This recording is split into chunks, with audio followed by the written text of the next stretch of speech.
আরে বাহ, এ মোটা তাগা ছাগল কোথা থেকে এনেছেন ফয়জান ভাই? এইবার নিজের ছাগল নিজেই প্রস্তুত করেছি, যে রেসও জিতবে এবং আমার সব কথা মানবে। কি বলো শেরু? তাহলে হয়ে যাক প্রতিযোগিতা। Why not my friend? চলো শেরু, আজকে তোমার পরীক্ষা।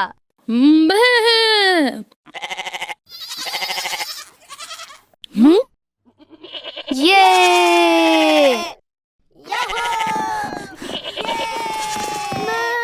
আরো দ্রুত শেরু, আরো দ্রুত, আরো দ্রুত। শেরু, তুমি ছাগলের সাথে কিভাবে হারতে পারো? হ্যাঁ?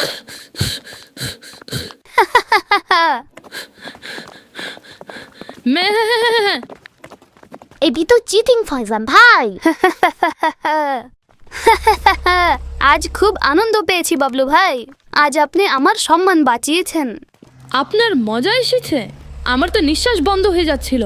তবে গোলাম রসুল ভাই সঠিকই বলেন, প্রাণীদেরকে দৌড়ানো উচিত নয়, বেচারাদের অনেক কষ্ট হয়ে থাকে।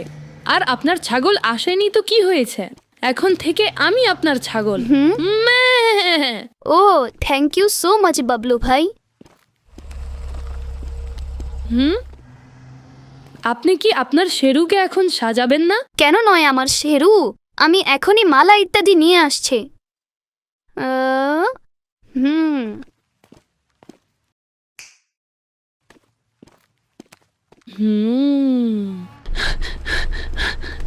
হ্যাঁ, আমার ছাগল পালিয়ে গেল। ফয়জান ভাই তাকে ধরুন। চলুন তাকে ধরি। काबे पे पड़ी जब पहली नजर, क्या चीज है दुनिया भूल गया, यूं होशो खिरद मफलूज हुए, दिल ज़ौक़े तमाशा भूल गया। लब्बैक अल्लाहुम्मा लब्बैक, लब्बैक ला शरीका लक लब्बैक, इन्नल हम्दा वन निअमता लक वल मुल्क ला शरीका लक। গোলাম রাসূল ভাই, গোলাম রাসূল ভাই, ভাইজান কোথায় হারিয়ে গেলেন? আমি কল্পনায় মক্কা শরীফে পৌঁছে গিয়েছিলাম। শুধু কুরবানি ঈদের দিনই নিকটবর্তী নয়, বরং হজের দিনও খুব নিকটবর্তী। হঠাৎ মনে আকাঙ্ক্ষা তৈরি হলো, হায় যদি আমারও ডাক আসতো এবং আমিও হজ করার সৌভাগ্য অর্জন করতাম। ভাইজান, আপনি ইনশাল্লাহ অবশ্যই হজে যাবেন, বরং ইনশাল্লাহ আমরা সবাই একসাথে যাব। এমনিতেও হজ অনেক বড় ইবাদত, তাই না? জি অবশ্যই। 5 পিলার্স অফ ইসলামের মধ্যে একটি পিলার হচ্ছে হজ, এবং ফরমানে মুস্তাফা সাল্লাল্লাহু আলাইহি ওয়া আলিহি ওয়াসাল্লাম হচ্ছে হজ্জে মাবরুর অর্থাৎ মকবুল হজের সওয়াব হচ্ছে জান্নাত। আর প্রত্যেক সেই মুসলমান যারা হজ করার সামর্থ্য রাখে, তার উপর জীবনে একবার হজ ফরজ। ভাইজান, আপু, আমি আপনাদের দুজনকে কিছু দেখাতে চাই। তাড়াতাড়ি আসুন আমার সাথে। হ্যাঁ, এখন এটি অনেক সুন্দর লাগছে, তাই না? রাইকা, কুরবানির পশু সম্মান ও মর্যাদা পাওয়ার যোগ্য, কেননা সে আল্লাহর রাস্তায় জবাই হবে এবং এর কুরবানির মাধ্যমে আমরা আল্লাহর সন্তুষ্টি অর্জন করি এবং অনেকগুলো সওয়াবও। যেমনটি হাদিস শরীফে এসেছে, কুরবানি দাতা কুরবানির পশুর প্রতিটি পশমের বিনিময়ে একটি সওয়াব লাভ করেন। তাই এই জন্য আমাদের কুরবানির পশুকে খেলার পাত্র বানানো উচিত নয়। ধরো ধরো ছাগলকে ধরো, ধরো ছাগলকে ধরো, আমার ছাগলকে ছাগলকে ধরো, ধরো। কোথায় রয়ে গেলেন ফয়জান ভাই?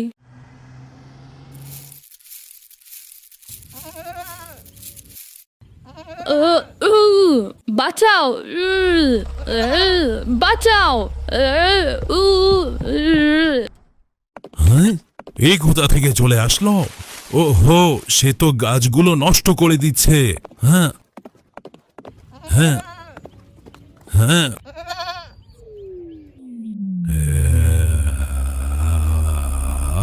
এবার তুমি কোথায় পালাবে? এমনি এমনি তো আর আমার এত বয়স হয়নি।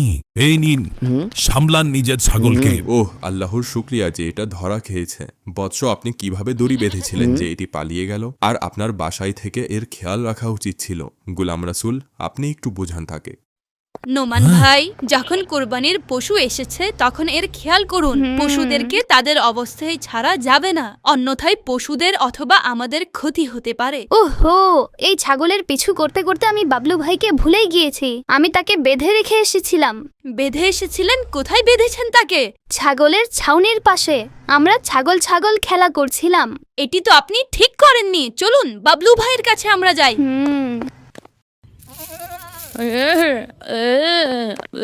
হ্যাঁ, বাবলু ভাই, ফয়জান ভাই, আমাকে খুলুন। হ্যাঁ, বন্ধুরা কিছু করুন, আমি রশিটি খুলতে পারছি না। সাইদ ভাই, নোমান ভাই, আপনারা বস্তা ধরুন। ফরমান ভাই, বাবলু ভাইকে সাহায্য করুন, আমি এখনই আসছি। আমাকে খুলুন। আঙ্কেল, আপনার কাছে কি কাটার আছে? আমার 2 মিনিটের জন্য দরকার। জি জি অবশ্যই, এই নিন গোলাম রাসূল। গোলাম এই রাসূল নিন। ভাই, তাড়াতাড়ি খুলুন। আল্লাহর শুকরিয়া যে বাবলু ভাইয়ের প্রাণ রক্ষা পেয়েছে। ফয়জান ভাই, আপনার কি ধারণা আছে যে আপনার এই ভয়ঙ্কর খেলার কারণে বাবলু ভাইয়ের প্রাণও যেতে পারত? গলায় দড়ি বেঁধে গরু ছাগল হওয়ার খেলা করা খুবই বিপজ্জনক। এটি সত্যি আমার ভুল ছিল। আমি ভবিষ্যতে এমন খেলা আর খেলবো না। এইবার বাবা ছাগল কিনবেন না, এজন্যই এই খেলার মাধ্যমে নিজের মনকে শান্ত করছিলাম। ও তো এই কথা ছিল। বাস্তবেই কখনো বাবা এই পজিশনে থাকেন না যে কুরবানি করতে পারবেন, তাই এমন পরিস্থিতিতে পশু কেনার জেদ করা উচিত নয় এবং এমন ভয়ঙ্কর খেলা খেলাও উচিত নয়। বন্ধুরা, কোরবানির ঈদের এই উৎসব খেলাধুলা বা তামাশার উৎসব নয়, বরং এই ইভেন্ট আমাদেরকে হযরত ইব্রাহিম আলাইহিস সালামের মহান কুরবানির স্মৃতি স্মরণ করায়। কুরবানির ব্যাপারে প্রিয় নবী সাল্লাল্লাহু আলাইহি ওয়াসাল্লাম ইরশাদ করেছেন, সুন্নাতু আবিকুম ইব্রাহিম, অর্থাৎ তোমাদের পিতা ইব্রাহিম আলাইহিস সালামের সুন্নত। বন্ধুরা, হযরত ইব্রাহিম আলাইহিস সালামের কুরবানি আল্লাহ পাকের দরবারে এমনভাবে কবুল হয়েছে যে আজ পর্যন্ত কুরবানির ধারাবাহিকতা চালু আছে এবং ইনশাআল্লাহ এই ধারাবাহিকতা চালু থাকবে। আর প্রিয় ছোট বাচ্চারা, আজকের ঘটনা থেকে আমরা এটি শিখলাম যে কুরবানি ঈদের সময়ে গরু ছাগল সেজে খেলা একদমই উচিত নয়। এতে আপনি আঘাত পেতে পারেন বা আপনার কোনো বড় ক্ষতিও হতে পারে।